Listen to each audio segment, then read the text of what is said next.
Hello, welcome back to my channel. I'm Julianne and this is my quest to read every single book that I own. It is now month 34 of this project, but I have good news for you if you are new to my channel and have not watched one of my videos before. If you go back and watch the very last one that came out before this video, then you will get a full recap on my rules for this project. Because basically I was trying really hard at the end of March to get my current 50 books read, which was the fourth lot of 50 books that I read during this project. I was trying really hard to get done before the end of March because I was so close, and it would have been so convenient for videos for me to have finished it at the end of March. However, I did not finish it at the end of March. I finished it on April the 1st.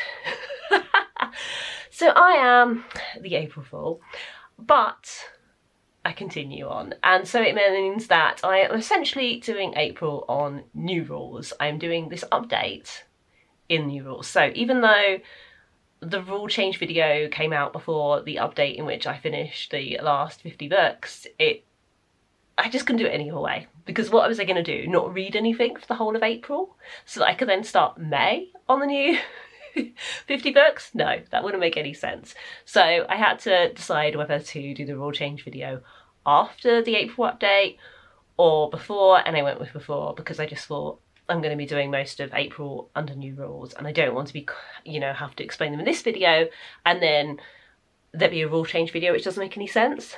Anyway, you can let me know in the comments if you think I made the right decision regarding that. But anyway, so on the 1st of April, I finished reading Demon Copperhead by Barbara Kingsolver. So I really enjoyed this. It is huge. It is like 22 hours long in audiobook. That's how I mostly read it.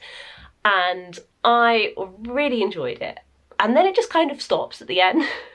I don't know. It's been a long time since I encountered any form of David Copperfield. I don't know if this is like a reference to David Copperfield, because this book is sort of supposed to be like a retelling of David Copperfield, I believe. But it does just kind of end. And I was a bit like, is that it? Like, yeah. I kind of thought from the narrator's perspective that we were going to get like his entire life, but we don't get his entire life. We get his life like up to his mid-20s, I think, and then it just kind of stops. So yeah, I was a bit like, is that it at the ending? But I did enjoy it, so there we go. Please let me know what you thought of this in the comments if you've read it. Anyway, after that I finished Highly Illogical Behaviour by John Corey Whaley. This is a proof copy that someone from my old book club gave to me. So back in the day, like 10 years ago, I used to be in a book club reading young adult books. We were all adults, but we mostly read young adult books. I think we tried reading an old book a couple of times, and we picked we picked a thriller and we didn't like it, so then we went straight back to business as usual. But anyway, I actually didn't read this book for book club. I couldn't make that meeting, but somebody in the group who'd received this proof copy gave this one to me to read, and I have finally read it all this time later. This proof copy, yeah, it's from June 2016. So there we go. I have finally read it. So this is about a boy who has like extreme agoraphobia and doesn't leave his house, and this girl who kind of sets out to befriend him because she thinks it'll look good on her college applications. It is quite a short story, but it is very sweet and moving, and I enjoyed it. So yeah, those are the two books which finished my 50 books. I will not speak any more on that because that's what the rule change video is for if you haven't watched it. So starting a new 50 books, and I have so far read one book from this new 50 books, and that is The Time Traveller's Wife. I have wanted to read this for absolute years. I've had this copy, it's very like yellow along the edges for a very long time, but I have finally got around to reading it. I listened to the audiobook because it was another one where it was like, this is quite long, so I might get through it faster if I mainly listen to the audiobook, and I did indeed mainly listen to the audiobook. I enjoyed it. I feel like I would have enjoyed it more if I had read it at the time it came out. So it came out in 2005, and I can imagine that it was like a really big deal at the time. I remember like loads of people loved it and read it and were recommending it. I feel like I would have enjoyed it more if I'd been in on the hype, because now I'm kind of reading it with a different perspective. and there were things in the story where, as I say, I enjoyed it, but there are bits of the story that, like, me now wanted explored in more detail, and I don't think me then would have minded so much, and me then would have found the whole time travel romance thing more romantic than I do now. Have I got more cynical in some ways and less cynical in others? I think so. So that is where I am at. I am currently reading 2 books. First of all is this delightful treat, How the King of Elfhame Learned to Hate Stories. This is the Fairy Loot edition. Isn't it so beautiful? And like the flyleaf, and the flyleaf is that's like the first page, isn't it? What is it called? The end papers. The end papers are so beautiful. There we go. Oh, so excited. I've just very barely started this book, but am enjoying so far. I plan to buddy read the next 2 books in this series with Binks. So yeah, I've got to crack on and finish that soon so we can get on with, what is it called, The Stolen Heir? I think it's The Stolen Heir. So there we are. I'm also reading for my paperback Bogchild by Siobhan Dowd. This is a sort of supernatural story set during the Troubles in Northern Ireland. I'm really enjoying like exploring this setting. I feel like lately I've read quite a few things or watched quite a few things set during the Troubles. So yeah, it's a time period that I'm becoming increasingly more familiar with, which is good because it's like quite recent, like British and Irish history. So yeah, I am enjoying this. I am currently on page 93 of 325, I guess. There we are. I guess, yeah, just, yeah. Like it's got like acknowledgements and copyright acknowledgement pages at the back. So there we go. I am also still in the middle of Start of the Ket for 10. That's my like book to read when I'm eating, and I don't want to splash anything on a more precious book because it's like quite a bedraggled old paperback rather than hardback paperback. And I am of course still in the middle of Happy City. Not made any progress on that in a while. I don't think I picked it up once during the whole of the previous month. So there we go. Hopefully I will update you again soon. Here I am back in this cosy little corner of my bedroom. Oh boy, the sun is blaring through the windows, which is wonderful. I'm very glad it's sunny, but it is making it difficult to film. Anyway, it is now the 24th of April. I have made a little bit of progress, but not as much progress as I would like. I have finished 3 more books on my TBR, but I have not made very much progress with How the King of Elfhame Learned to Hate Stories. All I can say is that I blame it being such a beautiful book. I don't want to pick this up if I am in, oh god, yeah, don't hit it on the door. That will completely contradict what you're about to say. If I am in any situation that's messy, like if I'm eating a biscuit, if I have a chocolate, if I am drinking something that I'm afraid I might splash onto the book, if I am eating my dinner, I will not be reading this. So the progress is very, very slow. I only want to keep it in very pristine, dry, safe conditions. So yeah, disadvantage on this one. I did consider, should I switch to the audiobook? But reading this beautiful book is such a pleasure that I do want to read the print book. But I'm just gonna have to accept that it is savouring. It is savouring.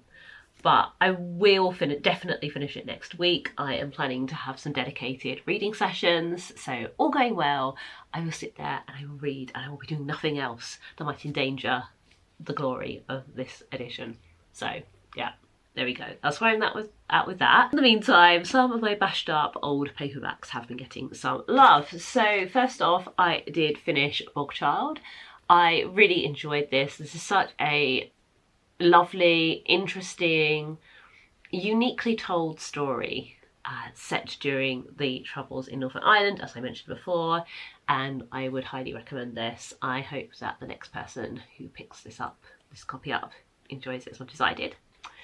Then I read The Poison Apples by Lily Archer. This is a very cute, kind of young teen, I would say, age category wise book. about 3 girls who go to this boarding school and discover that they all have evil stepmothers in common, and they decide to sort of make a club about it. It's a very, very cute idea. I enjoy it. The cover kind of makes it look like it's a horror book, but it's not at all. It's quite a sweet teen book, really. And then I finished my first reward book. If you've been counting up, then you'll know that this is the first reward book of this 50 books. And it is the Paper and Heart Society 3rd book in the series, Bookishly Ever After by Lucy Powrie. I enjoyed this very much. I feel like my favourite in the series is the second one, just because I found Olivia's burnout story to be deeply relatable. And I loved the way that it was dealt with. Absolutely wonderful. Enjoyed it so much. But I still thought this was wonderful. I really enjoyed it. This one follows Ed, who is sort of like the clown of the group, I guess is the best way to put it. He's very kind of outspoken, always making jokes. He worries that people don't take him seriously, and he gets a job at the local bookshop, which the book club all love, where he meets Hannah, who is his fellow bookseller and is autistic, and they start to develop a friendship and maybe something more. And there's all kind of also ups and downs. I thought it was really honest about the mistakes that Ed makes with all of his friends and Hannah, and also with his mum. He has a really difficult relationship with his dad, and he takes that out on other people. But it also shows him developing as a person and coming to terms with those aspects of himself and realising what he needs to do to be better in the future, and also that he is loved and people care about him. So yeah, really, really enjoyed this book. I really recommend this series for fans of young adult literature, especially if you want something to read set in the UK. So I have started another paperback, and that is this weirdly black and white proof copy of Alexia Casale's House of Windows. This is like from a very long time ago, yeah, August 2015. So I've had this. I don't think actually I got this originally. I think someone gave this to me, but yeah, it's been in the wild 11 years. I would probably say it's been on my shelves at least 6 or 7. So yeah, I've had this one a while. It is actually set at university. It's about a 15-year-old boy who goes to university. I'm very, very early on in it. I'm on page 16. I've just finished page 16, and it's a long book. There are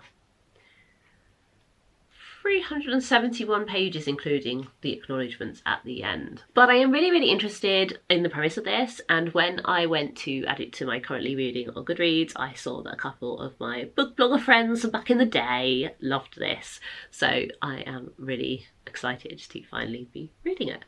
But I'm hoping not to make progress on this too quickly, because I really, really, really need to read How the King of Elfhame Learned to Hate Stories. I keep having to look over to make sure I'm saying the title correctly, because it is so long. So there we go, that is my current update. I'm hoping to update again soon. There was a bit of a long gap between the first one and this one, just because I had a lot on. I've been out a lot. I've been to like 2 comedy shows, the theatre, had some wedding related appointments as well, went away for my dad's 70th birthday. It's been a lot, yeah. That is probably contributing to why I feel I haven't read that much this month so far. I always say that, and I think about how many books I've actually read, and I think, well, I have read books. It's just not, I just kind of wanted a faster pace. I wanted to get through them faster. You know me, if I am not finishing a book every like 2 or 3 days, then I feel like I'm not reading fast enough. That's it. That basically that time a few years ago where I read 31 books in September has to set like my perception of what reading a lot is so high, even though I was recovering from surgery and I had literally nothing else to do. Like for 2 of those weeks I wasn't even working. Actually, I think it was 1 week I wasn't working, another week where I like couldn't leave the house, and then like another 2 where I was working but I couldn't exercise or anything. So basically I would finish my job and then just go lie on the sofa and read a book and probably have a nap. I was having a nap like basically as soon as work finished, like every day. Recovering from surgery is a lot. Anyway, I read a lot, and I think that has broken like my barometer of how much reading a lot is, because yeah, I feel like ever since then I've just had this sense of dissatisfaction if I'm not finishing a book every couple of days. It's not so bad with audiobooks because they're easier to sort of chip away at little bits, and so I feel like I'm being productive while I'm doing other things. But with print books, and I think that is also, now I'm saying it, part of the issue as well, because up until this month I've been listening to a lot of audiobooks because I was doing audiobooks that were available at the library for books that I had in physical form on my TBR. And I've run out. There's none left. They're all gone. So it's print books or nothing for me now. Audiobooks can only be reward books, so I don't have that kind of keeping me ticking over. I'm really in like the tough bit, I feel now, because I've just got so many print books on my TBR and I have no kind of quick fix solution for getting through them. And I just have to work with it. I just have to go with it. I am trying to read more YA. You'll notice that I have read like 4 YA books this month. And that is because I do have a good proportion of YA and it is faster to get through. So I'm hoping that will sort of push me through. At the same time though, I have a lot of literary fiction that I really want to read because then I can give it away to people in my book club. I'm like, this is a great incentive. I can give it away to friends. But yeah, it's a much longer process to read those books. They tend to be chunkier. So yeah, there we go. That is everything that's kind of going on in my mind at the moment. Hopefully I will update you again in a couple of days. Hello! It is now the 29th of April and I am pleased to say that I finished reading How the King of Elfhame Learned to Hate Stories. I had so much fun reading this. It was actually quite a quick read. I mean, you can see it's not a very long book and the text is quite large. I really enjoyed the illustrations and the little gold details on the pages and just a beautiful experience. No regrets over getting this special edition. It's just gorgeous. It's just gorgeous. And then having finished that, I messaged Binks to say, yes, we can start the buddy read now. Yay! So yeah, gonna start that in a minute. As I finished that quite early yesterday, I then read another chunk of House of Windows. I'm now here. I think I was like here before, so I did read quite a lot yesterday. I think I'm now more than halfway through. It is quite a long book for YA, especially YA contemporary. Yeah, 371 pages, although that includes like acknowledgements at the end.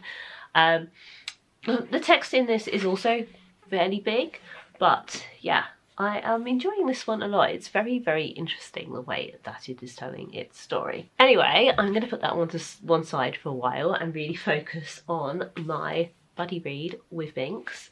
So I am reading this beautiful Illumicrate edition. Isn't it gorgeous? It's got illustrated end papers. Lovely, lovely, lovely. That is what we want. And sprayed edges. And yeah, these are beautiful dust jackets which tie in with this set of dust jackets for the original trilogy, so they all match. I haven't actually put set of dust jackets I got for the original trilogy on the books. I remember I got the special edition Crawl Prince box set thing, and then the other 2 books were bought separately, and I think it might have come with the other 2 books, but I'm not sure. But anyway, I was thinking of framing those because they're so beautiful, but this has got me thinking twice about that because it does actually look really cool on the actual book. Anyway, I am going to stop filming this and get on with some reading. Alright, final update for this vlog. It is now May, so I'm here just to tell you about those last couple of books that I finished reading and do the tally. I finished reading House of Windows. In my previous update I told you about how this is about a 15-year-old boy who gets a place to study at Cambridge University. I really enjoyed this. It was about family, chosen family, the problems with blood family, how difficult it would be to be a 15-year-old at Cambridge, the sort of high expectations he has of himself, everybody involved working these things out in a very sort of slow and naturalistic manner. It's not a fast-paced book by any means. If you want something gripping, this is not it, but it is very, very thoughtful and thought-provoking, and just a lovely slow-paced look at the lives of a group of characters and how they intersect and what they mean to each other and how they can learn to be better to each other as well. So there we go, would recommend. So on to the tally. It's a nice simple one. If you've been paying attention, you'll know that I read 1 library book and the rest were TBR books. So yeah, that's it. Nothing more to add there. Hello, this is editing me, because I completely forgot how to do a tally properly when I was recording this clip. So I'm going to do it properly as a voiceover, with some numbers on the screen for your benefit. So I started the month with 764 books. I read 7 books from my TBR, and that one reward book that I mentioned. I also acquired 3 books, however, I made up for those acquisitions by DNFing 3. Completely forgot to mention the DNFs, even though I had been writing them on a bit of paper stuck to the side of the wardrobe in my office. Anyway, that meant that at the end of the month, the total number of books on my TBR was 757. Thank you for your patience. Let's carry on with the video. I am quite pleased with how this month turned out in the end. As I said, I was very frustrated by what felt like slow progress, but considering I read some really chunky books, and even House of Windows was quite chunky, like, here we are, 371 pages long, including like the acknowledgements at the back, which were quite long acknowledgements. I think because the author wanted to kind of pay homage to a lot of people that she met when she was a student at Cambridge. It kind of, yeah, plumped it up a bit. But yeah, even this was quite long. I think How the King of Elfhame is quite short and was quite a quick read, but otherwise I've read some long books this month, and so yeah, I think I am quite happy with how things turned out in the end, and my first most of a month on new rules has gone really well. So there we go. Thank you very much for watching. Please give this video a thumbs up if you enjoyed it. Subscribe if you'd like to see more from me. And if you have read any of these books and would like to share your thoughts about them, or let me know how your TBR Zero or other reading projects are going, please do so in the comments. You'll see me again soon. Bye! You know what? It's a very coordinated pile, except for Demon Copperhead at the bottom there in orange. It's very sort of like purple and black and grey. And yeah, hopefully the thumbnail will look nice despite that bit of orange at the bottom.